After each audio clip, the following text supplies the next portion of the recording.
Good evening. This is the Elliott Wave Daily Update for the NASDAQ 100 and the S&P 500 for Tuesday, September the 24th, 2024. Again, not a whole lot happening as we await the PCE data and some other data that comes out Thursday and Friday. The markets, again, actually did make some progress towards the upside. Early, and then just kind of traded around and not really did a whole bunch of anything in between.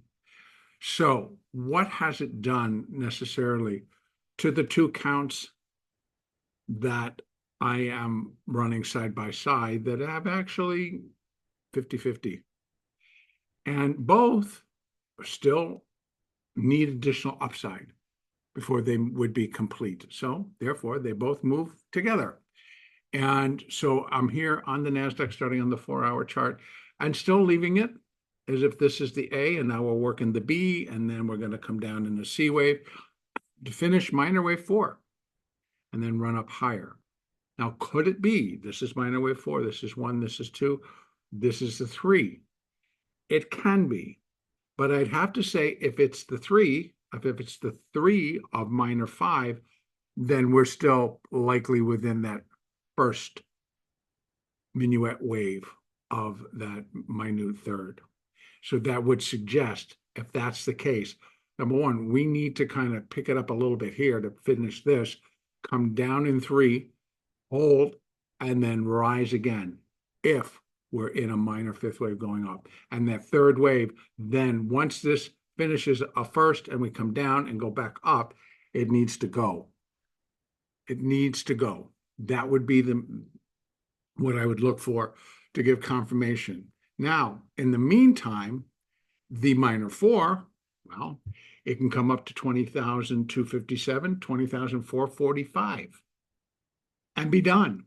I put the fifth wave there, and that puts a C wave there. I got it up here, just out of the way. And then put the B wave, and then we'd be looking. Now, here's the difference between the two. Yes, they both still have upside.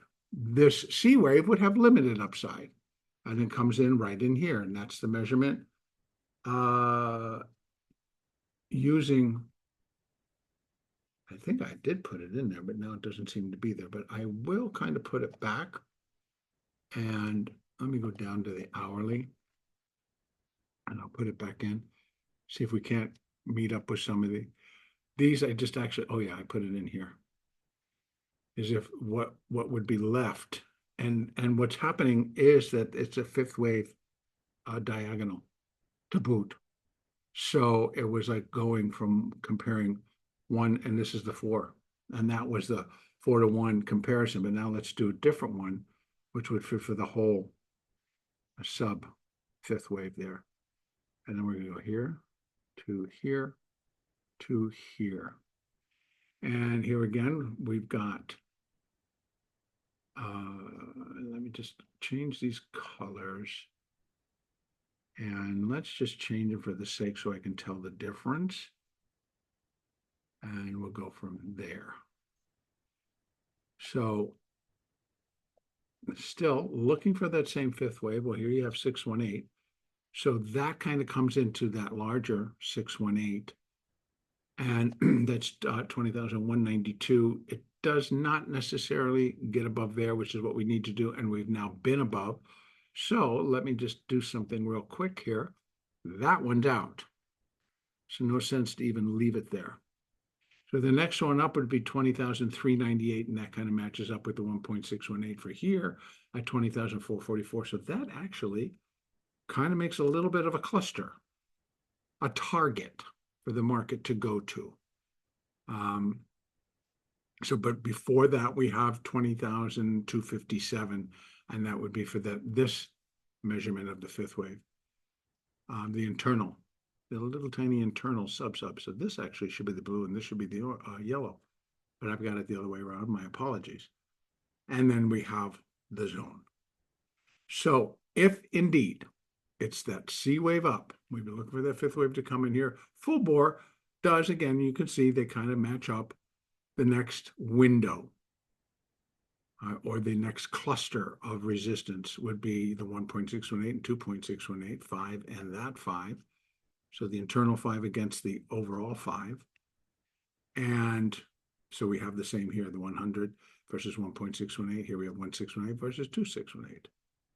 So they all are standing in agreement. So that would fit for the C wave, but the expectation coming out of that C wave, and it shouldn't take a whole lot of time. It should immediately just start coming down, and we're looking for 5 waves down then in a larger C wave, in a minute C wave to finish minor 4. And once again, as I have demonstrated, we'd be looking for it to come all the way back down below here and likely closer to here. So that is that count. The other side, this is 4, 1, 2, and we're in that 3.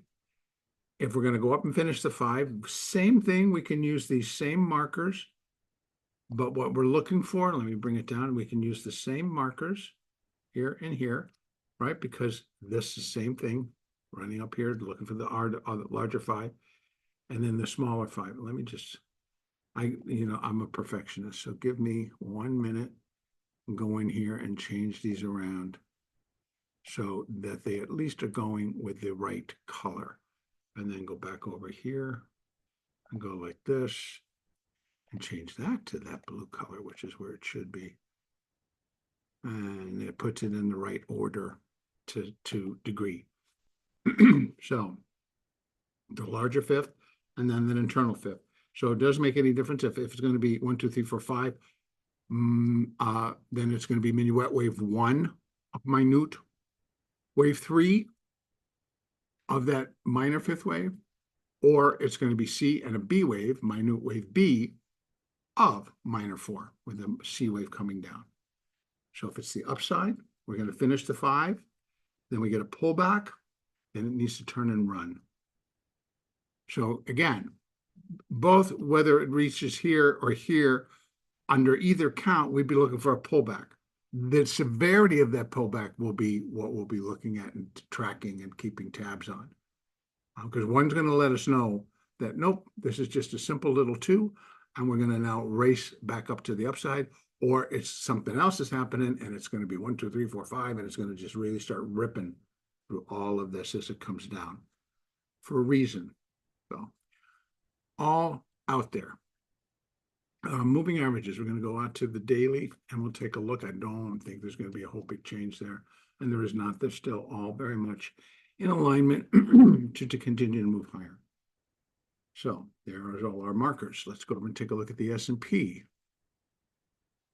Now, in the ES did, I think, I want to see 424, that's today. 57.54, nope, the high, 57.94. No, not quite. I think this was 90. No, that was 78. So we are continuing that high. What's that one? 97, I think it was. Yeah, 57.97. So we're getting close to equaling that high, to making new all-time highs. But here as well, both, let's bring it down to the 4 and then open it up. What we're looking at is the same deal as if this is just wave A of minor 4, wave B of minor 4, and here we already have it out. And if I go down and look on that 15-minute chart, here you see we're inside also. The 5th is completing and what I believe will end up being a diagonal. And if it does, this is like 1, 2, 3, 4, 5, and we're going to squeak it out. 58.02. If they really give it a push, we have room, but it can come in anywhere in between here. That's just the fib levels for this particular 5th wave. And I just need to change these to the proper color so we know what we're looking at. And we'll go from there. Okay, so there. And then on the upside, if this particular 5th wave, which I don't think it will, because unless I've got this all wrong, it does appear to be a diagonal. And we got 58.02, 58.03, a little bit above. That would be for this fifth wave, and that works. Inside here, let's just say I had to, I'd have to go like this and then bring it over here. Come on, bring it right there. And they sort of match up 58.21, 58.63. And then so, and that would be the inside fifth wave, one A, B, and then a C to take it up. And there's even smaller ones that I can put in, but how crowded do we want to make this chart? The deal would be is that we count 5. And on a 5-minute chart, you can see it's just bebopping. It's not really creating anything. So I'm going to keep it on that 15-minute chart for right now. Same deal. I think we have additional upside. And it might just walk itself up there. I mean, that's at one point today. What we ended up seeing was that we had that really, we had a strong little downside move. And then the market just turned and decided to, this is today. Where was it? I'm going to go all the way back to here. Oh, yeah, it came down. And opened, fell, and then they just turned it on, and they basically didn't stop. They had a little sideways, came down, and then they just walked it back up again. So that was a great low happening early this morning, and the bounce off of it. So almost it's just like monetizing something. That a lot of the algorithms would do, they're monetizing something that's going off the board today. And once that's done, they just proceeded to walk right back into risk on. And again, it just seems that, they choose a couple of stocks that they're moving into. So it's just a matter of rotating capital. And so, but it's all a part of what happens at these levels. We're very safely in positive gamma, by the way. And that keeps risk on will evolve and just keep going. So volatility triggers that I'm paying attention to right now, by the way, are more in the ETFs, in the Qs, in the spiders. They're getting tighter. So the range between a volatility trigger and a call wall, or a volatility trigger to the downside and a put wall, is getting a lot closer together. And where we would expect these things to change. So it's either showing the fragility of the market in a way, in terms of how the options are trading, that they're not leaving a whole lot of room. But we have the big deal in terms of options trading coming on September the 30th. And that, of course, is the JP Morgan collar that flips once a quarter. So, and it's running in the March, June, September, December cycle. So we're now coming up to that September 30th, and they will roll it because their hedge fund is large enough. So this is the hedge for that fund. And they kind of put a color on the market. So in any case, that's it. It will create its own momentum, but unless you really are plugged into the right data, you'll never know that it's done. It just shows up. And suddenly there's like for example, right now, 57.50 in the SPX. Go look at the calls for September the 30th. In fact, you don't have to. I'll do it right now. If we go over and we say SPX, and we let that open, and we go to September the 30th, which is 6 days from now, and we go down to the 57.50 calls, and you go over and you look, oh, cool, look, 46,419. 45,000 of those belong to JP Morgan. Not belong to, but it's their position. That's the roll. So that will roll. And then you'd have to go and look pretty hard to see where they got all those puts. In fact, we don't even show them. I'd have to go down even further to find the puts. And let's go to all, and then we're just going to go up this way and look for the big size. I think it might be the 4360s. Might be. They're the only ones that I see that have that kind of size. 4,500s. And that would push it into too close to into recent action. So that might have been all the way down there. 39,000 in the 4360s.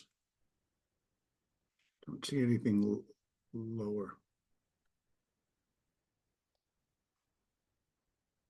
It's just for the conversation. Yeah. Well, you'll see. To me, I've never seen was like suddenly flash. You know, it just shows up. So to me, that's how good they are. All right.